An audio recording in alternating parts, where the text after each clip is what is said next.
حضرت عبداللہ بن حذافہ جہاد کر رہے تھے، روم کے عیسائیوں نے گرفتار کر لیا، 1000 آدمی نے مل کے پکڑا، گرفتار نہیں ہوتے تھے صحابی، 1000 آدمی نے گھیرا ڈالا، گرفتار کر کے لے گئے، اور جب بادشاہ کے سامنے گئے تو وزیر کہنے لگا بادشاہ بندہ بڑے کام کا ہے، اگر ہمارے قابو آ گیا تو فائدہ دے گا، صحابی ہیں حضرت عبداللہ بن حذافہ، حضرت فاروق اعظم کا زمانہ ہے، اگر قابو آ گیا تو فائدہ دے گا۔ بادشاہ کہنے لگا کیوں، کیا خوبی ہے؟ کہنے لگے ہم 1000 آدمی تھے، یہ اکیلا قابو نہیں آ رہا تھا، 1000 آدمی تھے، اگر ہماری فوج میں شامل ہو گیا تو بہت بڑا جرنیل ملے گا۔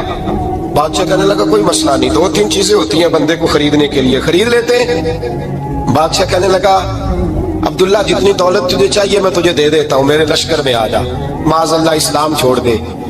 حضرت عبداللہ بن حذافہ کیا فرماتے ہیں بڑا تو بیوقوف ہے، میں نے دولت کمانی ہوتی تو مدینے میں بیٹھ کے تجارت کرتا، میں دولت کمانے نہیں نکلا، میں تو رسول اللہ کی رضا کمانے کے لیے نکلا ہوا ہوں۔ دولت کمانی ہوتی تو کسی مارکیٹ میں ہوتا، میدان میں آنا تھا، شہادت ہے مطلوب مقصود مومن، نہ مال غنیمت نہ کشور کشائی، یہ دولت تو لونڈی ہے رسول اللہ کے دروازے کی، یہ تو پیچھے پیچھے پھرتی ہے نبی پاک کے غلاموں، یہ کمانی ہوتی تو میں کسی مارکیٹ میں ہوتا، میدان میں تھوڑا ہوتا۔ عبداللہ بن حذافہ سے دوسری چال چلی، کہنے لگے میاں عہدہ جو تجھے چاہیے، میں بادشاہ ہوں، میرے نیچے جو عہدہ تو کہے گا وہ تجھے مل جائے گا۔ حضرت عبداللہ بن حذافہ کہنے لگے شاید تجھے پتہ نہیں میری تعریف کیا ہے، شاید تو جانتا نہیں میری تعریف کیا ہے۔ کہا صاحب کی کیا تعریف ہے؟ کہنے لگے میں رسول اللہ کا صحابی ہوں، اور کائنات میں سب سے بڑا عہدہ مصطفیٰ کے صحابی ہونے کا عہدہ ہے۔ صحابہ وہ صحابہ تھے جن کی ہر صبح عید ہوتی تھی، خدا کا قرب حاصل تھا، نبی کی دید ہوتی تھی۔ فرمایا میں نے حضور کے جلوے دیکھے ہوئے ہیں، مجھے عہدے کی ضرورت ہی نہیں، اور میں نے عہدہ لینا ہوتا تو میں سیاست کرتا، میں تو شہادت لینے نکلا ہوں میدان میں، عہدے کا میں نے کیا کرنا ہے؟ اب بادشاہ کہنے لگا اسے قتل کر دو، وزیر کہنے لگا نہیں، ایک بات اور ہے، مجھے ایک چال اور چلنے دو۔ کہا وہ کیا؟ کہنے لگے میری بیٹی بڑی خوبصورت ہے، مجھے موقع دو، اپنی ہی بیٹی کو سجا بنا کے، وہ جوان جس کی جوانی اتنی بڑی ہے کہ 1000 آدمی مقابلے میں کھڑا نہیں ہوتا، اس جوان کے کمرے میں رات کی تنہائی میں بنا سوار کے بی بی کو بھیجا۔